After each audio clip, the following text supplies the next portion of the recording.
وأصحابه وأزواجه وذريته أجمعين.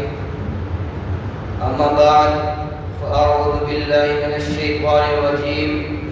بسم الله الرحمن الرحيم.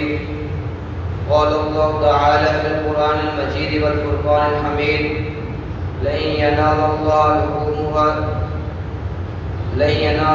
لحومها ولا دماؤها ولكن يناله التقوى منكم.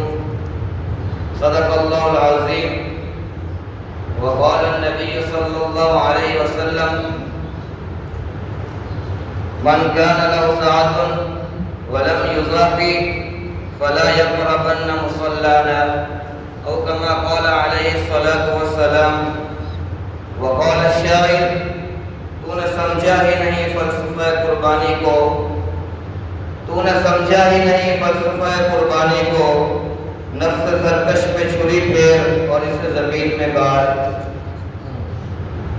میرے انتہائی واجب الاحترام اساتذہ کرام اور میرے ہم مکتب ساتھیوں، السلام علیکم ورحمۃ اللہ وبرکاتہ.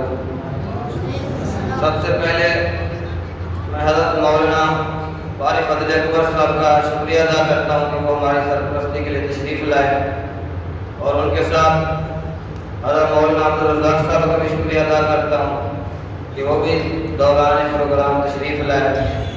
ساتھ میں قاری عبدالجبار صاحب کا بھی مشکور ہوں، اور ساتھ حضرت مولانا محمد صالح صاحب کا بھی ممنون مشکور ہوں کہ وہ تشریف لائے. مجھے آج اس موضوع پر اللہ کو شائع کرنے کا بولنے کا موقع ملا ہے، وہ ہے فلسفہ قربانی. چونکہ قربانی کے ایام نزدیک ہیں تو اس لیے اس موضوع کی ضرورت سمجھی میں نے. اللہ تعالیٰ قرآن مجید میں فرماتا ہے: لَن يَنَالَ اللَّهَ لُحُومُهَا وَلَا دِمَاؤُهَا وَلَكِن يَنَالُهُ التَّقْوَى مِنكُمْ، کہ مجھے نہ تو گوشت پہنچتا ہے اور نہ ہی خون پہنچتا ہے. یعنی قربانی کے دن لاکھوں کروڑوں جانور ذبح ہوتے ہیں، تو اللہ تعالیٰ فرماتے ہیں کہ مجھے ان کا خون نہیں پہنچتا اور نہ ہی ان کا گوشت پہنچتا ہے، بلکہ مجھے پہنچتا ہے تو تمہارا تقویٰ پہنچتا ہے، تمہارے دل کی کیفیت پہنچتی ہے، تمہارے اندر جو ڈر ہے وہ مجھے پہنچتا ہے. خوف کہ اگر تمہارے سامنے اللہ کا کوئی احکام آ جائے تو کیا تم اس کے سامنے سر تسلیم خم کرو گے یا نہیں. مجھے یہ چیز پہنچتی ہے، باقی نہ گوشت پہنچتا ہے اور نہ ہی خون پہنچتا ہے.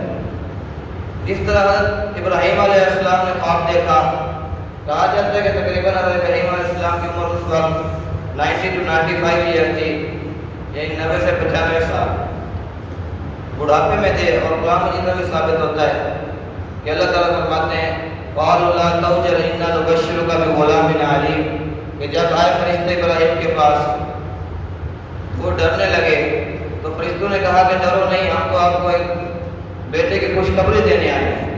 تو ابراہیم علیہ السلام کہنے لگے: قال بشرتمونی علی مسنی الکبر فبم تبشرون، کہ کیا اب تم مجھے خوشخبری دینے آئے ہو کہ جب میں بڑھاپے میں پہنچ چکا ہوں، یہ کیسی خوشخبری ہے. اور ان کی بیوی بھی کہنے لگی کہ جب میں بانجھ ہو گئی ہوں، مجھ میں بچہ پیدا کرنے کی صلاحیت جب نہیں رہی. تو اللہ تعالیٰ کریم ہے، اللہ تعالیٰ کی قدرت سے بچہ پیدا ہوا، اور جب وہ بچہ چلنے پھرنے کی عمر کو پہنچا، اپنے ماں باپ کا سہارا بننے کی عمر کو پہنچا، تو پھر اللہ تعالیٰ کا حکم آ گیا کہ آپ اس کو ذبح کرو. اور ابراہیم علیہ السلام کوئی پریشان نہیں ہوئے، یہ کوئی اللہ تعالیٰ نے کوئی بحث و مباحث نہیں کی، کوئی ڈیبیٹ نہیں کی، کوئی تکرار نہیں کیا. کہ جب میں 95 سال کی عمر میں تھا، میں صبر کر چکا تھا کہ اب میرے ہاں کوئی بیٹا یا کوئی اولاد نہیں ہوگی. جب تو نے مجھے دے دیا اور پھر جب وہ میرا سہارا بننے کے قریب تھا تو تو نے اس کو واپسی لینا تھا تو دیتا ہی نہ. یہ سوال کر سکتے تھے، لیکن انہوں نے صبر کیا، اللہ کے حکم کے سامنے سر تسلیم خم کیا اور بیٹے سے پوچھا. اور وہ بھی آگے سے نبی تھا، عظیم تھا، اور ایسا نبی تھا کہ جس کی نسل سے آقا دو جہان حضرت محمد صلی اللہ علیہ وسلم کی آمد ہونی تھی. تو انہوں نے کہا کہ ابا جان آپ غم نہ کریں، اللہ تعالیٰ نے جیسے آپ کو حکم دیا ہے آپ ویسے کریں. ظاہر اللہ تعالیٰ کو حضرت اسماعیل علیہ السلام کو ذبح کرنا تو مقصود نہیں تھا، مقصود تو یہ ایک امتحان تھا اور حضرت ابراہیم علیہ السلام اس امتحان میں کامیاب ہوئے۔ باقی قربانی کا اصل مقصد جو ہے وہ اللہ تعالیٰ کے حکم کو بجا لانا ہے۔ نہ قربانی کا مقصد گوشت ہے اور نہ ہی خون ہے۔ ان تین دنوں کے بغیر باقی جو ایام ہیں ان دنوں میں بھی کئی جانور ذبح کیے جاتے ہیں، بھیڑ، بکریاں، اونٹ، گائیں، لاکھوں کروڑوں جانور ذبح کیے جاتے ہیں اور لوگ کھاتے ہیں۔ مسلمانوں کے پاس کوئی گوشت کی کمی نہیں ہے۔ تو اگر ان تین دنوں میں بھی گوشت مقصود ہوتا یا خون مقصود ہوتا تو پھر ان کو مخصوص نہ کیا جاتا۔ تو اس سے مطلب اس سے ظاہر ہوا کہ ان تین دنوں میں جو ہے نا گوشت اور خون مقصود نہیں ہے، بلکہ اللہ تعالیٰ کے احکام کو بجا لانا ہے۔ اور جب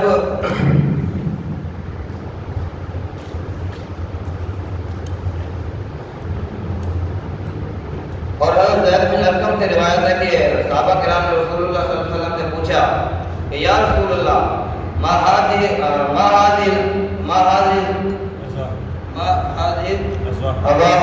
کہ قربانی کیا ہے؟ تو یہ ماں سے سوال کرنا صحابہ کرام کا اس لیے نہیں تھا کہ ہم کیوں کریں، کس لیے کریں، پہلے ہمیں اس کی اہمیت بتائی جائے۔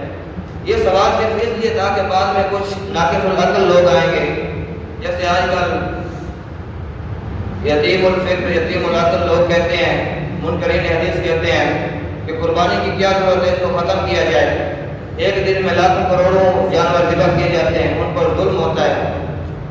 تو اس لیے صحابہ کرام نے یہ سوال پوچھا کہ ہو سکتا ہے کہ بعد میں آپ صلی اللہ علیہ وسلم ہمارے درمیان نہ ہو اور ہم سے کوئی سوال پوچھے تو ہم اس کو جواب دے سکیں، کوئی اشکال باقی نہ رہے۔ تو آپ صلی اللہ علیہ وسلم نے فرمایا سنت ابیکم ابراہیم، یہ آپ کے والد ابراہیم کی سنت ہے۔ تو پھر صحابہ نے سوال کیا فما لنا فیہا یا رسول اللہ، کہ اللہ کے نبی اس میں ہمارے لیے کیا ہے؟ تو اللہ تعالیٰ نے فرمایا، تو رسول اللہ صلی اللہ علیہ وسلم نے فرمایا من کل شعر من الصوف حسنہ، کہ ہر بار کے وہ جانور جو آپ ذبح کریں گے قربانی والے اس کے ہر بار کے بدلے میں آپ کو ایک نیکی ملے گی۔ تو یہ بہت ایک عظیم فلسفہ ہے۔ تو میری اللہ تعالیٰ سے دعا ہے کہ اللہ تعالیٰ ہمیں قربانی کی اہمیت اور اس کا مقصد سمجھنے کی توفیق عطا فرمائے۔